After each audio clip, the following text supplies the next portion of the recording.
हाय दोस्तों, आप सभी का बीटा पॉइंट पे एक बार फिर से स्वागत है। दोस्तों आज हम लोग कवर करने वाले हैं part 2 most important 100 RRB general science के क्वेश्चन को।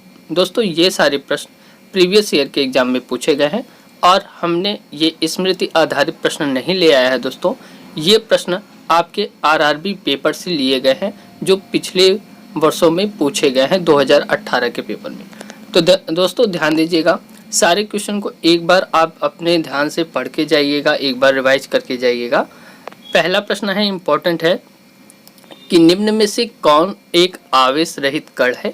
तो दोस्तों न्यूट्रॉन एक आवेश रहित कण है जिस पे न तो प्लस चार्ज होता है न तो माइनस।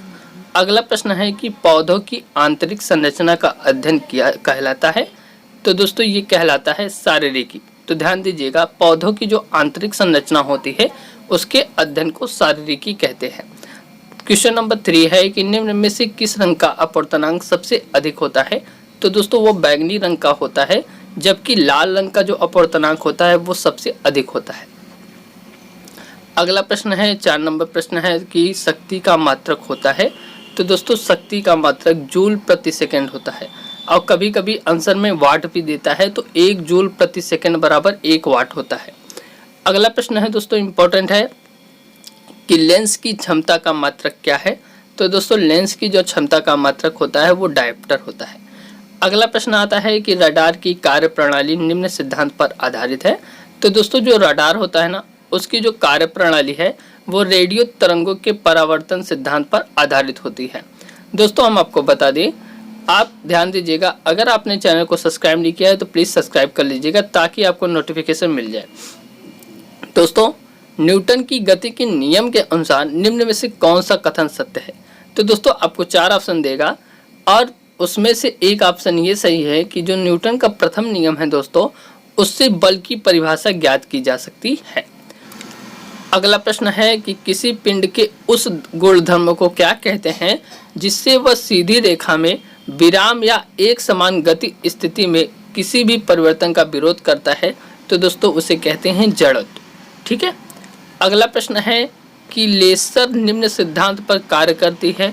तो दोस्तों लेसर और रडार अलग अलग हैं और लेसर दोस्तों किस सिद्धांत पर कार्य करती है, वह करती है विकिरण का उद्दीप्त उत्सर्जन सिद्धांत पर कार्य करती है।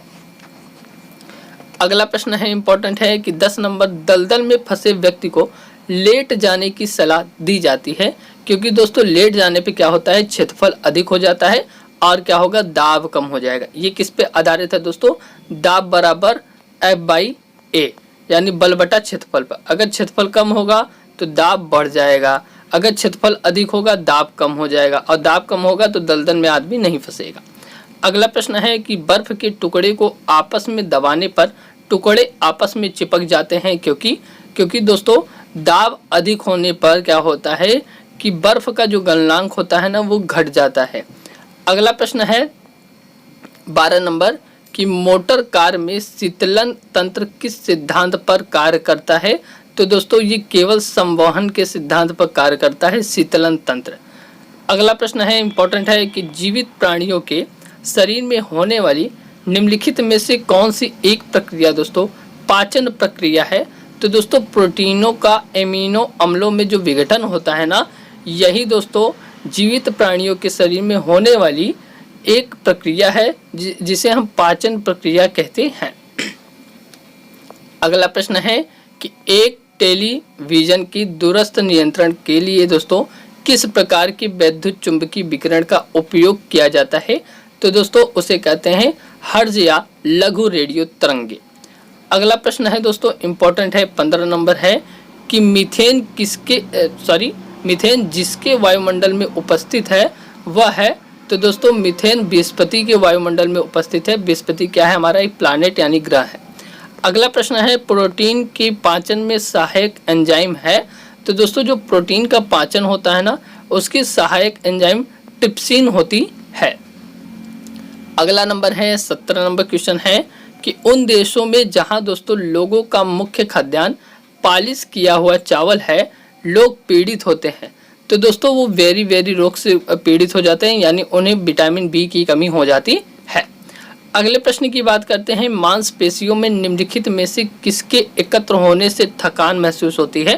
तो दोस्तों मांसपेशियों में लैक्टिक अम्ल के उपस्थित होने के कारण, एकत्रित होने के कारण थकान महसूस होती है। 19 नंबर प्रश्न है, इंपॉर्टेंट है कि प्रकाश वर्ष होता है। तो दोस्तों एक प्रकाश वर्ष में प्रकाश द्वारा तय की जाने वाली दूरी, यानी दोस्तों हम कह सकते हैं प्रकाश वर्ष दूरी का एक मापक है, खगोलीय दूरी का मापक यंत्र है। दोस्तों अगला प्रश्न है कि समुद्र की गहराई मापने के लिए कौन सा उपकरण प्रयोग किया जाता है। तो दोस्तों जो समुद्र की गहराई होती है ना, वो फेथोमीटर के द्वारा मापा जाता है। ये सारे प्रश्न रिपीटेड हैं, ध्यान से पढ़ के जाइएगा दोस्तों, ठीक है। कंप्यूटर की आईसी यानी इंटीग्रेटेड सर्किट चिप्स किस पदार्थ की बनी होती है। तो दोस्तों ये आपको पता होना चाहिए, सिलिकॉन की बनी होती है। ये प्रश्न भी बार बार पूछे गए हैं। वह काल्पनिक रेखा जो फोकस एवं पोल से गुजरते हुए गोलाकार दर्पण पर पड़ती है वह कहलाती है। तो दोस्तों वह मुख्य अक्ष कहलाती है। अगला प्रश्न है कि अगर किसी वस्तु का फोकस अवतल दर्पण पर पड़ता है तो उसकी छाया कैसी बनेगी। तो दोस्तों उसकी छाया अनंत बनेगी। अगला प्रश्न है दोस्तों 24 नंबर है कि वह धातु जो अम्ल एवं क्षार के साथ क्रिया करके हाइड्रोजन निकालती है उसे क्या कहते हैं। तो दोस्तों वो जिंक होता है। अगले प्रश्न की बात करते हैं 25 नंबर है कि जीव विज्ञान शब्द का प्रयोग सर्वप्रथम किसने किया। तो ये प्रश्न इंपॉर्टेंट है दोस्तों, इसका सर्वप्रथम उपयोग लेमार्क तथा ट्रेविरेनस ने किया था। अगला प्रश्न आता है दोस्तों कि कार्य का मात्रक है। तो दोस्तों कार्य का मात्रक जूल होता है और कार्य बराबर W बराबर होता है F इंटू डी। यानी दोस्तों अगर हम किसी वस्तु पर बल लगाएंगे और वो अगर बल की दिशा में विस्थापित हो जाए, यहाँ पे दूरी है दोस्तों, विस्थापन है, ठीक है, तो वो कार्य होगा। अगर वस्तु विस्थापित नहीं होती है तो कार्य नहीं होगा। अगला प्रश्न है कि प्रकाश वर्ष इकाई है। तो हम आपको बता दिए हैं दोस्तों, ये दूरी की इकाई होती है। ये प्रश्न ऐसे भी पूछा जाता है, एक ही प्रकार के परमाणु से मिलकर बना पदार्थ क्या कहलाता है। तो दोस्तों जब एक ही प्रकार के परमाणु से मिलकर कोई पदार्थ बनता है ना, तो उसे हम तत्व कहते हैं। 29 नंबर है कि दो या दो से अधिक तत्वों की मात्रा के विचार की एक निश्चित अनुपात में सहयोग करने से बना पदार्थ क्या कहलाता है। तो दोस्तों जब भी दो या दो से अधिक पदार्थों को एक निश्चित अनुपात में संयोग किया जाता है तो ये यौगिक कहलाता है। दोस्तों आपको गाड़ियों की आवाज़ सुनाई दे रही होगी, हॉर्न की। तो दोस्तों हमारे यहाँ हाईवे है और थोड़ा सा आवाज़ आता रहता है, एक छोटे से कोठरी में बनाते हैं, अगर आपको डिस्टर्बेंस हो तो सॉरी। 30 नंबर है कि किसी ध्वनि स्रोत की आवृत्ति में होने वाले उतार चढ़ाव को कहते हैं। तो दोस्तों ये डॉपलर प्रभाव के अंतर्गत आता है।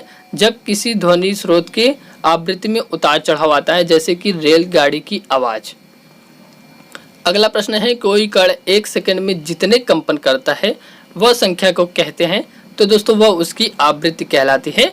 आवृत्ति n बराबर होता है दोस्तों 1/t, यानी जितने समय में अगर एक सेकंड में वह कंपन बहुत ज़्यादा करता है तो वही उसकी आवृत्ति हो गई। दोस्तों वायु में ध्वनि की चाल 332 मीटर प्रति सेकंड होती है। यदि दाब बढ़ाकर 2 गुना कर दिया जाए तो दोस्तों ध्वनि की चाल क्या होगी। तो ध्यान दीजिएगा प्रश्न को।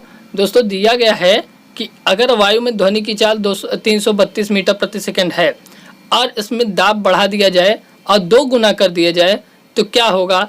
तो दोस्तों ध्वनि की चाल वही रहेगी। ध्वनि की चाल पर दाब का कोई प्रभाव नहीं पड़ता है। अगला प्रश्न है कि निम्नलिखित में से समय का मात्रक नहीं है। तो दोस्तों प्रकाश वर्ष नहीं है। दोस्तों हम आपको बता दें प्रकाश वर्ष दूरी का मात्रक होता है। पारसेक इकाई है। तो दोस्तों पारसेक दूरी की सबसे बड़ी इकाई होती है। अगले प्रश्न की बात करते हैं 35 नंबर है कि निम्नलिखित में से कौन धातु होते हुए भी विद्युत का कुचालक है। तो दोस्तों ऐसी कौन सी धातु है जो धातु होते हुए भी विद्युत का कुचालक है। तो दोस्तों ये शीशा होता है। निम्नलिखित में से किस अधातु में धातुई चमक पाई जाती है। तो दोस्तों वो ग्रेफाइट और आयोडीन अधातु हैं और इसमें धातु जैसी चमक पाई जाती है। ये प्रश्न पूछा गया है, ध्यान दीजिएगा। अगला प्रश्न है कि एक गुब्बारे में हाइड्रोजन व ऑक्सीजन गैस के बराबर अणु हैं। यदि गुब्बारे में एक छेद कर दिया जाए तो दोस्तों क्या होगा, हाइड्रोजन गैस तेजी से निकलेगी जबकि ऑक्सीजन गैस धीरे से निकलेगी। अगला प्रश्न है कि कपूर के छोटे छोटे टुकड़े जल की सतह पर नाचते हैं। तो दोस्तों ये नाचने का मतलब होता है जैसे हम बाल्टी में पानी लिए हैं, ठीक है, और उसमें कपूर जलाते हैं, तो कपूर क्या करता है, कपूर के एक अणु इधर है तो ये इधर आएगा, फिर ये ऐसे जाएगा। मतलब नाचने का मतलब क्या है, ये ऐसे ऐसे आगे पीछे करता रहेगा, ठीक है दोस्तों। ये पृष्ठ तनाव के कारण होता है। अगला प्रश्न है कि पानी का घनत्व अधिकतम होता है। तो दोस्तों ये 4 डिग्री सेंटीग्रेड पर पानी का घनत्व सबसे अधिक होता है। यदि 2 उपग्रह एक ही वृत्ताकार कक्षा में चक्कर लगाते हैं तो उनके वेग समान होंगे। तो दोस्तों हम बता दें, अगर 2 उपग्रह हैं, ये है और वृत्ताकार कक्षा सेम है, तो इनका जो वेग होगा और इनका जो वेग होगा दोनों समान होगा इस कक्षा के लिए। अगले प्रश्न की बात करते हैं। 41 नंबर है कि पृथ्वी की परिक्रमा कर रहे एक उपग्रह में से एक पैकेट छोड़ दिया जाता है तो वह दोस्तों क्या होगा, वह उपग्रह के साथ ही उसी चाल से पृथ्वी की परिक्रमा करने लगेगा, क्योंकि दोस्तों वहाँ गुरुत्वाकर्षण तो है नहीं, वो गिरेगा नहीं, और जिस चाल से उपग्रह घूम रहा है कक्षे में उसी चाल से वो भी वस्तु भी घूमेगा या पैकेट भी घूमेगा। निम्नलिखित में से कौन एक यौगिक है। तो दोस्तों अमोनिया जो होता है ना, ये क्या है, एक यौगिक है। ये भी प्रश्न आता है कि यंग प्रत्यास्था गुणांक का एसआई मात्रक है। तो दोस्तों यंग प्रत्यास्था गुणांक का जो एसआई मात्रक होता है वो न्यूटन प्रति मीटर स्क्वायर होता है। तो ध्यान दीजिएगा। और कभी कभी पूछ देता है यंग प्रत्यास्था गुणांक का मात्रक किसके समान होता है। तो दोस्तों ये दाब के समान भी होता है। कैंडेला का मात्रक है। तो दोस्तों कैंडेला क्या होता है, ये ज्योति तीव्रता का मात्रक होता है। अगला प्रश्न आता है कि जल एक यौगिक है क्योंकि दोस्तों इसमें रासायनिक बंधों से जुड़े हुए 2 भिन्न भिन्न तत्व होते हैं, इसलिए क्या हुआ है कि ये एक यौगिक है। जल का जो सूत्र होता है दोस्तों वो H2O होता है, जबकि भारी जल का क्या सूत्र होता है दोस्तों, D2O, ड्यूटेरियम ऑक्साइड। अगला प्रश्न है, इंपॉर्टेंट है, 46 नंबर है कि वह विज्ञान जिसका संबंध जीवधारियों के अध्ययन से होता है कहलाता है। तो दोस्तों जीव विज्ञान में जीवधारियों का अध्ययन किया जाता है, इसलिए दोस्तों इसे जीव विज्ञान कहते हैं। दोस्तों एक प्रश्न आया है, इंपॉर्टेंट है, यहाँ से जरूर आता है, साइकोलॉजी, फाइकोलॉजी, पोडोलॉजी, पोमोलॉजी, ये सारे क्वेश्चन आप पढ़ के जाइएगा एक बार। दोस्तों फाइकोलॉजी में किसका अध्ययन किया जाता है। तो दोस्तों फाइकोलॉजी में शैवालों का अध्ययन किया जाता है, ये जरूर पढ़ के जाइएगा, यहाँ से एक क्वेश्चन आना है। जूल निम्नलिखित में से किसकी इकाई होती है। तो दोस्तों ऊर्जा की इकाई होती है। और दोस्तों हम आपको बता दें, जूल आपको बताए थे कि कार्य की भी मात्रक जूल होता है।